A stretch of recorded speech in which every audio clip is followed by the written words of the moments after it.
Trabajé años para pagarle la universidad a mi novia, mientras yo dormía 3 horas, ella se convertía en abogada. El día que se graduó, me dijo que ya no estábamos al mismo nivel. Que yo solo servía para sostenerla, no para estar a su lado. Y tenía razón. Porque dejé de sostenerla. Y fue ahí, cuando todo en su vida empezó a caer. Si están escuchando esto, es porque alguna vez sintieron que su esfuerzo era invisible.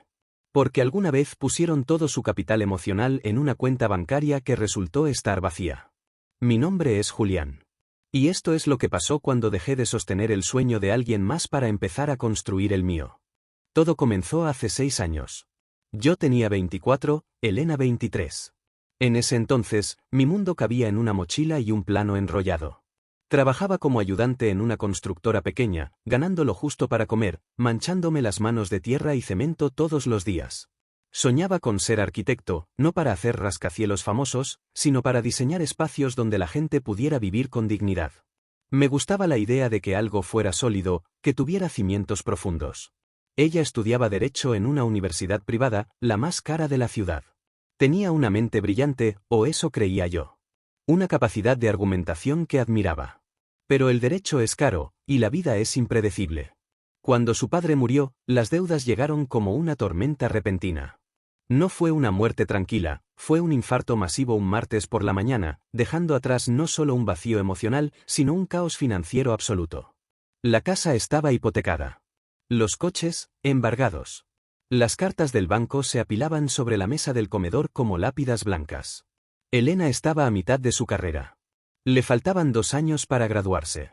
2 años que no podía pagar. La vi llorar una noche, con las cartas de cobro en la mano, hablando de abandonar todo para trabajar en un call center y pagar las deudas de su padre. Yo tomé la decisión que cambiaría todo. Una decisión que nace del amor pero que puede terminar en tragedia si no se pone límites. No lo dejes, le dije, sosteniendo sus manos temblorosas en nuestra pequeña cocina. Yo me encargo. Trabajaré extra. Tú solo gradúate. En ese momento, lo sentí como un acto de amor puro. Ahora sé que fue el primer ladrillo de mi propia tumba emocional. No porque ella me pidiera hacerlo, sino porque yo no supe poner un alto. Conseguí turnos dobles. De día, cargaba cemento y varillas en obras bajo el sol inclemente de la ciudad. El polvo se me metía en los pulmones, el sol me quemaba la nuca, y el peso del hierro me deformó ligeramente la espalda. De noche, vigilaba seguridad en un almacén de materiales. 8 horas de vigilia, caminando pasillos interminables, luchando contra el sueño. Mis manos, que antes sostenían lápices de dibujo con delicadeza, empezaron a manejar palas y carretillas. La piel se me endureció, se agrietó, se llenó de callos que nunca se fueron del todo. Mis días dejaron de ser míos. Vivía en un estado de cansancio perpetuo, una niebla gris que me cubría el cerebro. Dormía en el trayecto del autobús, dormía de pie esperando el ascensor de servicio. Pero Elena, ella avanzaba. Yo cenaba pan con café instantáneo, de ese que sabe a tierra, porque había que ahorrar cada centavo. Ella comía salmón mientras estudiaba, porque necesitaba omega 3 para el cerebro, me decía. Yo contaba monedas en la mesa de la cocina, calculando si alcanzaba para la luz. Ella compraba libros de $300, ediciones especiales, códigos actualizados, porque la excelencia cuesta dinero. Y cada vez que dudaba, cada vez que llegaba a casa con el uniforme manchado de grasa y los ojos inyectados en sangre, ella me sonreía y decía: «Eres mi héroe, Julián. Cuando sea una gran abogada, te lo voy a devolver todo. Vamos a tener la casa que diseñaste, te lo prometo». Y yo, le creía. Porque el amor, cuando es ciego, no solo no ve. Justifica. Construye argumentos para defender lo indefendible. El cambio empezó lento. Casi invisible. Como la erosión en una piedra. No es un golpe lo que rompe la piedra, es el viento constante día tras día. Primero fue su tono. Dejó de preguntarme «¿Cómo te fue?» y empezó a preguntar «¿Ya pagaste la luz?». Luego su forma de hablar. Empezó a usar términos legales en conversaciones cotidianas, como si quisiera recordarme constantemente dónde estaba el poder. Después, su forma de verme. Ya no me miraba a los ojos. Miraba por encima de mi hombro, como si esperara que alguien más importante entrara por la puerta. «Mejor no vengas por mí a la facultad, el coche hace ruido y huele a trabajo». Mis compañeros preguntan.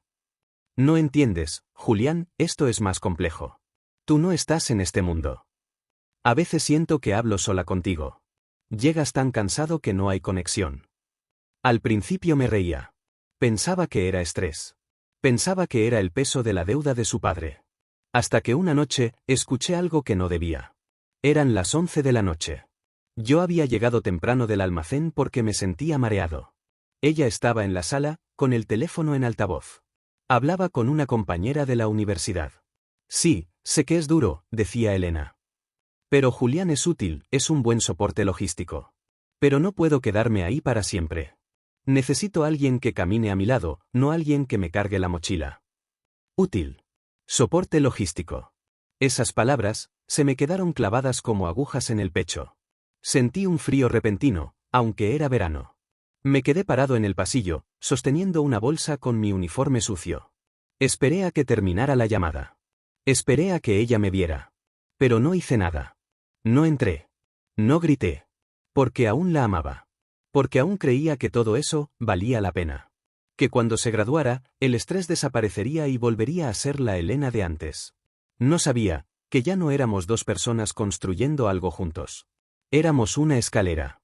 Y yo era el peldaño que se pisaba para subir, ese que nadie mira, ese que solo sirve para sostener el peso hasta que se llega arriba. Y cuando se llega arriba, los peldaños sobran. El día de su graduación, pensé, ingenuamente, que todo había valido la pena.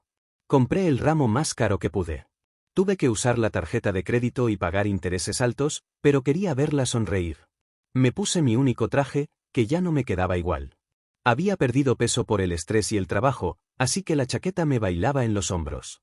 Los zapatos me apretaban porque eran viejos. Llegué tarde. Como siempre. Trabajo primero, vida después. El turno en la obra se extendió porque una mezcla se secó antes de tiempo. Llegué con polvo de cemento en el cabello que no pude quitar por completo, por más que fregué con cepillo en el baño del auditorio. La vi subir al escenario. Hermosa. Segura. Intocable. La toga negra le daba un aire de autoridad que antes no tenía. Y por un momento, sentí orgullo. No mío. De ella. Pensé, lo logramos. Cuando terminó la ceremonia, corrí hacia ella. Pero no corrí lo suficiente. Porque cuando llegué, ya no era parte de su mundo. Estaba rodeada de gente con trajes caros, padres que aplaudían con champagne, compañeros que hablaban de sus futuras firmas legales. Felicidades, abogada. Le extendí las flores. Eran rosas blancas. Sus favoritas. O eso creía yo. Las tomó, pero no me miró igual. Sus ojos buscaron a alguien más entre la multitud. Gracias, Julián, pero escucha, voy a ir a un cóctel con mis compañeros y los socios del bufete. Es un club privado, no creo que te sientas cómodo. La vestimenta es estricta y, bueno, tú vienes del trabajo. No lo dijo con maldad explícita. Lo dijo con distancia. Como si ya hubiera tomado la decisión, antes de decírmela. Como si estuviera leyendo un guión que había ensayado frente al espejo. Te espero en casa, dije. Mi voz sonó más tranquila de lo que esperaba. Sí, luego hablamos. Ni un te amo. Ni un gracias por todo. Solo luego hablamos. Esperé en casa. 3 horas. La casa estaba en silencio. El reloj de la pared hacía un tic-tac que sonaba como un martillo. Cuando llegó, no traía celebración. No olía a alcohol ni a perfume caro. Olía a frío. Traía una sentencia. Se sentó en el sofá, sin quitarse los zapatos de tacón. Me miró como si yo fuera un caso difícil que tenía que resolver antes de cenar. Julián, tenemos que ser realistas. Esa frase nunca trae nada bueno. Seamos realistas suele ser el preludio de se acabó. Hoy entré a un mundo diferente. Necesito a alguien que esté a mi nivel. Alguien con quien pueda hablar de derecho, de casos, de ideas, no de turnos y cansancio. No puedo construir una vida basada en la caridad. La miré. Sin entender. O quizás entendiendo demasiado.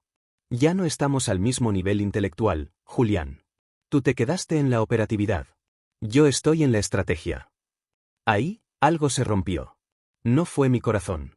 Fue algo más profundo. Fue la última ilusión. Yo pagué ese nivel, Elena. Yo financié cada semestre. Yo comí pan para que tú comieras carne. Ella suspiró. Como si yo fuera un niño haciendo un berrinche. Como si mi dolor fuera un inconveniente menor en su agenda. Y te lo voy a devolver. Como un préstamo. Te daré un cheque.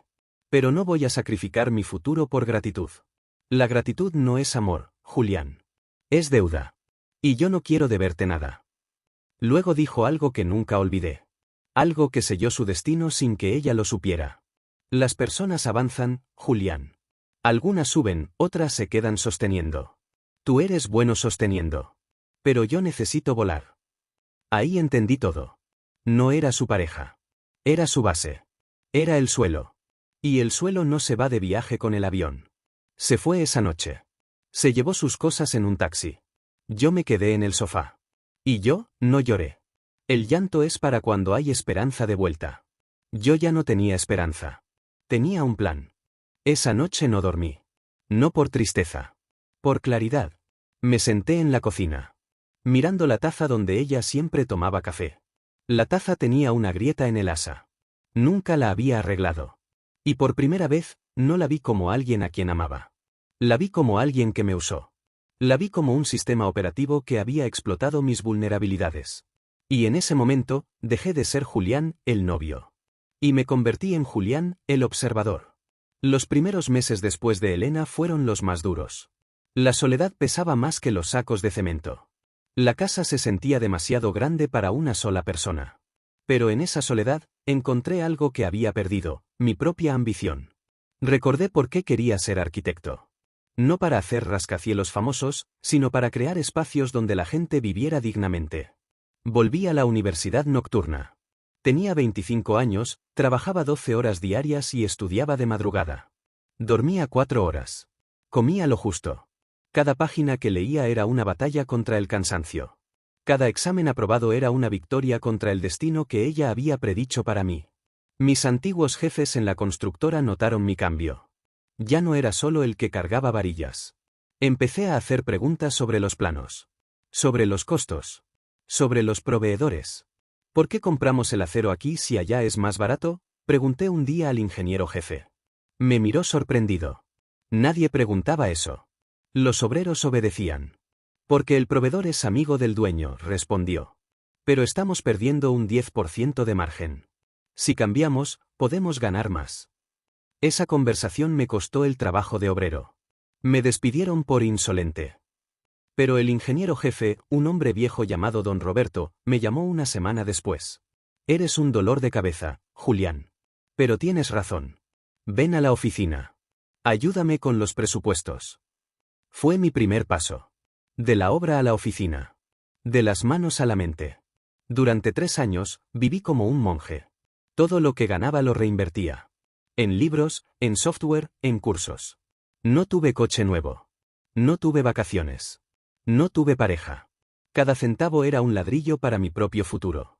Elena, mientras tanto, era visible. La veía en LinkedIn. Fotos en eventos. Viajes a Europa. Conferencias. Su vida parecía perfecta. A veces, el dolor volvía. La comparaba con mi vida gris de estudio y trabajo. Veía sus sonrisas en fiestas donde yo no estaba invitado. Veía como su nuevo pareja, un socio junior del bufete, la llevaba a lugares donde yo nunca podría pagar ni una copa. Pero yo estaba construyendo cimientos. Ella estaba pintando fachadas. Al graduarme, no tuve fiesta. Tuve un título y un ahorro pequeño. Con ese ahorro, no compré un coche. Compré una computadora potente y registré mi propia empresa, Estructuras Conscientes. No era una gran firma. Era yo, una secretaria medio tiempo y un sueño. Empecé tomando trabajos pequeños. Remodelaciones de casas. Ampliaciones. Techos. Trabajaba barato, pero trabajaba bien. Cumplía los plazos. No ocultaba costos. La gente empezó a recomendarme. El arquitecto Julián no miente. Si dice que cuesta tanto, cuesta tanto. Esa reputación, lenta y silenciosa, fue mi verdadero capital. Mientras yo ponía ladrillo sobre ladrillo, Elena escalaba rápido. Demasiado rápido. Se había casado con el socio junior del que me habló. Una boda grande. Fotos en revistas sociales. Ella creía que había ganado. Que su decisión de dejarme había sido la jugada maestra de su vida. Pero el derecho corporativo es un mundo de tiburones. Y ella era un pez que creía ser tiburón porque nadaba entre ellos. Su esposo, resultó ser un hombre con vicios caros. Juegos de azar. Inversiones de alto riesgo. Elena firmaba documentos sin leer, confiando en que él sabía lo que hacía. Su bufete, Vargas y Asociados, crecía a base de deuda y apariencias. Yo me enteré de sus problemas por rumores del sector. La construcción y el derecho se cruzan constantemente. Supe que habían tenido problemas de liquidez. Supe que el esposo había perdido dinero en inversiones turbias. Ella me llamó una vez, 2 años después de la ruptura. Julián, necesito un favor. ¿Podés firmarme un aval para un crédito? No, Elena. Pero tú trabajas en construcción, tienes activos. Tengo deudas de mi empresa, Elena. Y no firmo nada que no entienda. Además, no hablamos hace 2 años. Siempre fuiste muy rígido. Bueno, no importa. Tengo otros contactos. Colgó. Esa fue la última vez que hablamos en mucho tiempo. Yo no sabía que ese crédito era el principio del fin. El esposo perdió el dinero. El bufete empezó a tener problemas de liquidez. Empezaron a despedir gente. Elena, que se creía intocable por ser socia, empezó a notar que las reuniones eran a puerta cerrada sin ella. La arrogancia es una venda que no deja ver el precipicio. Ella seguía comprando bolsos caros mientras la empresa no podía pagar la luz. Seguía hablando de sus casos ganados mientras perdía los clientes importantes por negligencia. Yo, en cambio, crecía lento. Pero crecía. De tener una computadora, pasé a tener una oficina pequeña. De tener una secretaria, pasé a tener 3 empleados. Luego 5. Luego 10. No era una multinacional. Era una empresa sólida. Pagábamos impuestos. Pagábamos a tiempo. Dormíamos tranquilos. La crisis económica llegó 3 años después de mi llamada rechazada. Golpeó fuerte al sector legal y financiero. Muchos bufetes cerraron. El de Elena no fue la excepción. No fue un escándalo público. Fue algo más triste, una disolución silenciosa. Los socios se separaron para salvar lo poco que quedaba. El esposo de Elena se fue con el capital restante. Ella se quedó con la deuda reputacional. La llamaron a una oficina. Le dieron una caja. Lo sentimos, Elena. La firma se reestructura. Tu puesto ya no existe. Así, sin más. 5 años de esfuerzo, de dejarme, de creerse superior, terminaron en una caja de cartón y un seguridad que la escoltó hasta la salida. El desempleo es un golpe al ego que duele más que al bolsillo. Al principio, Elena no se preocupó. Tengo experiencia. Tengo contactos. En una semana estoy trabajando. Pero el mercado legal era pequeño. Y las noticias corren. El bufete Vargas cerró por mala administración. El esposo se fugó con los fondos. Aunque ella no tuvo la culpa directa, el apellido quemaba. Envió currículums a 50 lugares. Recibió 3 llamadas. Ninguna oferta. Su perfil es muy senior para lo que ofrecemos, le decían. Traducción, eres cara y venimos de una empresa fallida. No confiamos en ti. Pasaron 3 meses. Los ahorros se acabaron.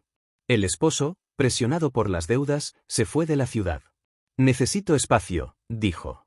La dejó sola con el alquiler del departamento de lujo que ya no podían pagar. Tuvo que mudarse. Primero a uno más pequeño. Luego a un departamento en las afueras. Vendió el coche. Vendió los bolsos. La humillación no fue un evento. Fue un proceso diario. Cada rechazo era un recordatorio de que su nivel intelectual no servía sin una plataforma que lo sostuviera. Empezó a bajar las expectativas. Busco trabajo como asistente legal. Nada. Busco trabajo administrativo. Silencio. 6 meses después del despido, Elena estaba desesperada. El dinero llegaba a 0. Tenía que comer. Tenía que pagar la luz. Tomó una decisión que juró que nunca tomaría, trabajar en algo operativo. Algo manual. Algo que ella decía que era para gente sin visión. Consiguió un trabajo temporal en una empresa de suministros de construcción. No como abogada. Como coordinadora de logística. Tenía que llamar a proveedores, revisar facturas, organizar entregas. El sueldo era la mitad de lo que ganaba antes. El uniforme era un polo con el logo de la empresa. Pero era un cheque. La empresa se llamaba Grupo Estructuras Conscientes. Ella no lo sabía. Para ella, era solo una constructora más. Una de las tantas a las que había demandado o con las que había negociado contratos en el pasado. No prestó atención al nombre. Solo vio que pagaban puntual. Yo me enteré de que estaba trabajando allí cuando Recursos Humanos me pasó los currículums nuevos para revisión final. Vi su nombre. Elena Vargas. No dije nada. No ordené que la despidieran. No ordené que la contrataran. Dejé que el proceso siguiera su curso. Ella pasó las pruebas técnicas. Era buena en lo suyo. La contrataron para un contrato de 3 meses.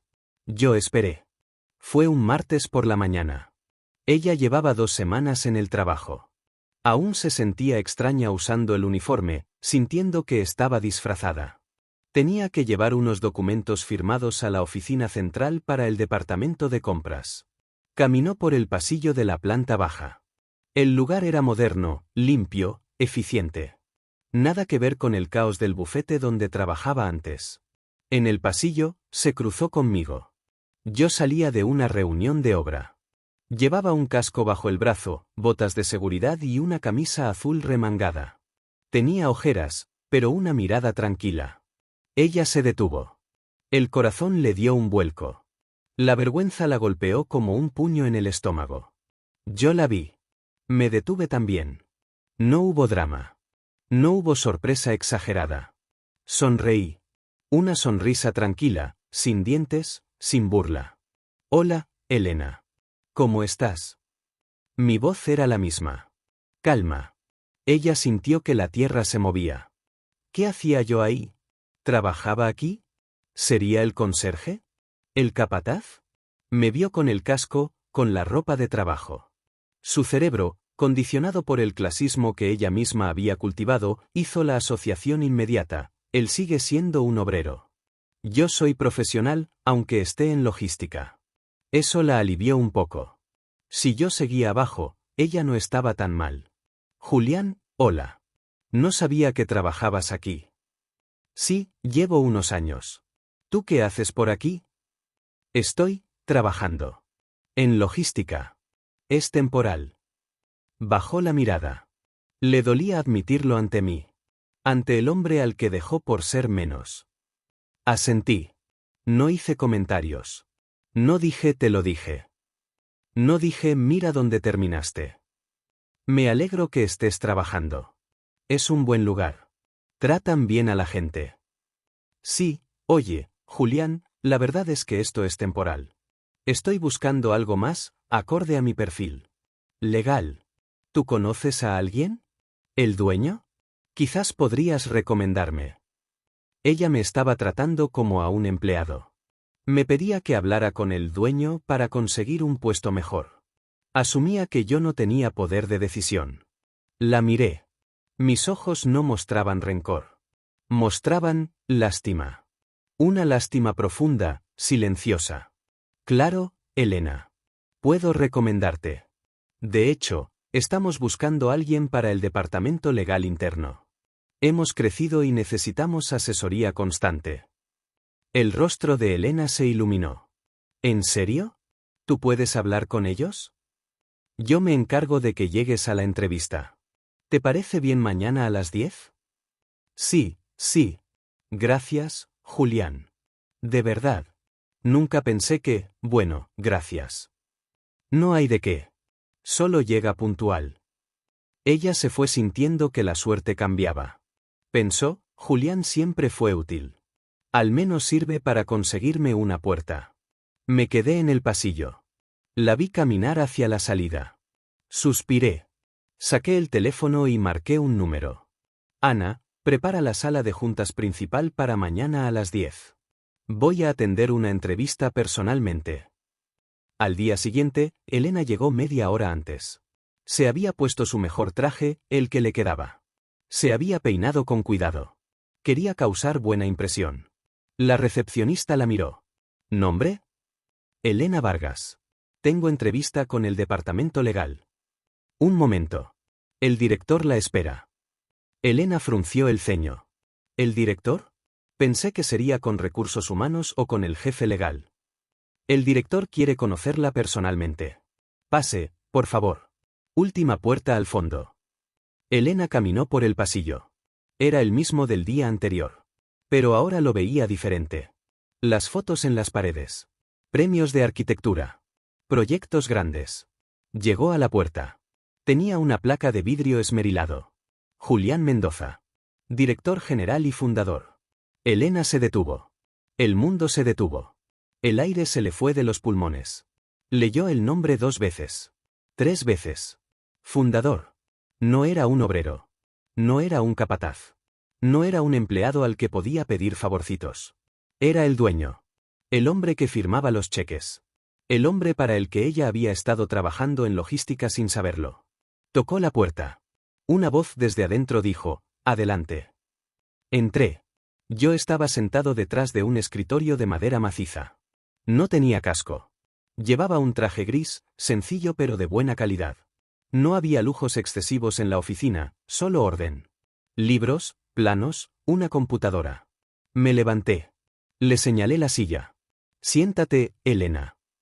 Ella se sentó con las piernas temblando. No podía mirarme a los ojos. No sabía. ¿Qué era yo? Pensé que, ayer te vi con el casco. Ayer venía de la obra. Me gusta ver los proyectos de cerca. No delego todo desde aquí. Elena tragó saliva. La humillación era absoluta. Pero no venía de mí. Venía de su propia mente. De sus propios prejuicios. Julián, yo, lo siento. No quise. No tienes por qué disculparte. Ayer fuiste honesta con lo que creías. Y eso está bien. Abrí una carpeta. Era su currículum. Tu experiencia es buena, Elena. Técnicamente, sabes derecho. Pero hay algo que busco en mi empresa que no está en los títulos. ¿Qué cosa?, preguntó ella, con un hilo de voz. Integridad. Lealtad. Y entender que ningún puesto es demasiado pequeño si se hace con dignidad. Ella bajó la cabeza. Recordó cómo me trató a mí. Cómo trató a los meseros, a los limpiadores, a los operativos. ¿Me vas a contratar? Cerré la carpeta. Sí, pero no para el puesto que pediste. Elena levantó la vista, confundida. Necesito un jefe de compliance legal. Alguien que revise nuestros contratos, que asegure que cumplimos con todas las normativas, que nos proteja de riesgos. Es un puesto de confianza. Reporta directamente a mí. El sueldo es un 30% más de lo que ganabas en tu puesto actual, con prestaciones completas, seguro de gastos médicos y bonos por resultados. Elena se quedó en silencio. Era una oferta increíble. Mucho mejor que cualquier cosa que hubiera conseguido en los últimos meses. Mejor incluso que lo que tenía antes, porque era una empresa sólida, no un castillo de naipes. ¿Por qué?, preguntó ella. Podrías vengarte. Podrías decirme que no. Me recosté en la silla. Por primera vez, Elena vio una foto en mi escritorio. Una mujer sonriente. 2 niños pequeños jugando en una obra con cascos de juguete. Ya no tengo nada que vengar, Elena. Eso quedó atrás hace mucho. Te contrato porque eres buena en lo que haces y porque sé que ahora valorarás el trabajo. Antes no lo valorabas. Ahora sí. Además, necesito a alguien que conozca los errores del pasado para no repetirlos en el futuro. Tienes familia, dijo ella, señalando la foto. Sí. Hace 3 años. Son mi mayor proyecto. Elena sintió un nudo en la garganta. Yo había construido todo lo que ella soñaba. Estabilidad. Amor. Respeto. Y lo había hecho sin ella. Sin necesitarla. Acepto el puesto, dijo ella. Bien. Empiezas el lunes. ¿Y Elena? Sí. Trata bien al personal de limpieza. Son los que mantienen esto funcionando. Y recuerda, aquí todos somos importantes, desde el que barre hasta el que firma. Si olvidas eso, el puesto no servirá de nada. Ella asintió. Una lágrima cayó sobre su currículum. Gracias, Julián. De verdad. No me des las gracias a mí. Gánatelo cada día. Trabajar para mí fue la mayor lección de humildad de la vida de Elena. La veía llegar temprano.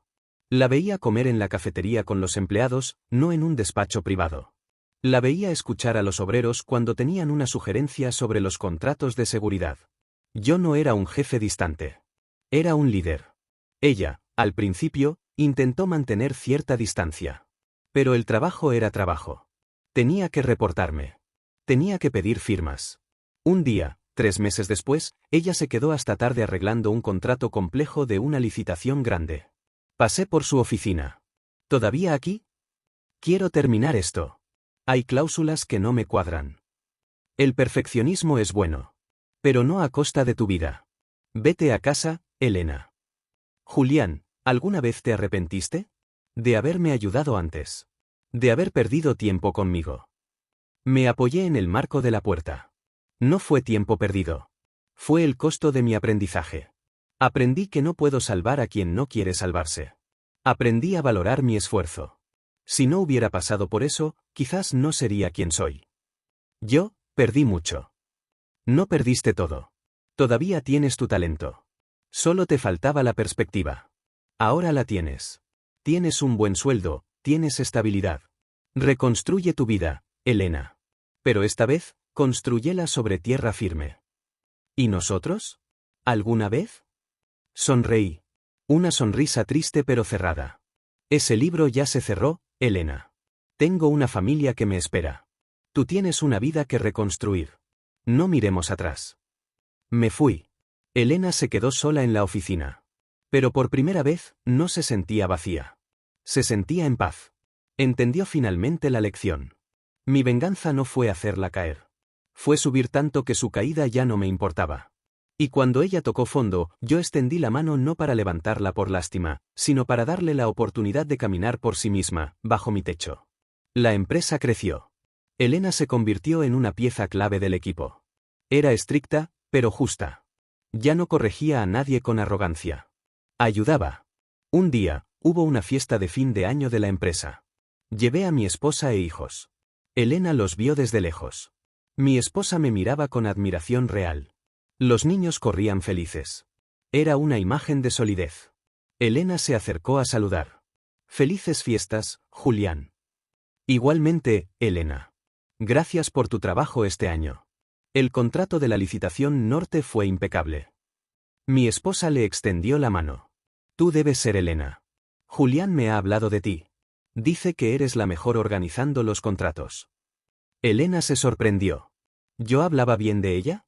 Gracias. Es un buen equipo. Se despidieron. Elena salió de la fiesta. Afuera llovía. Esperó el autobús, porque aún no tenía coche nuevo.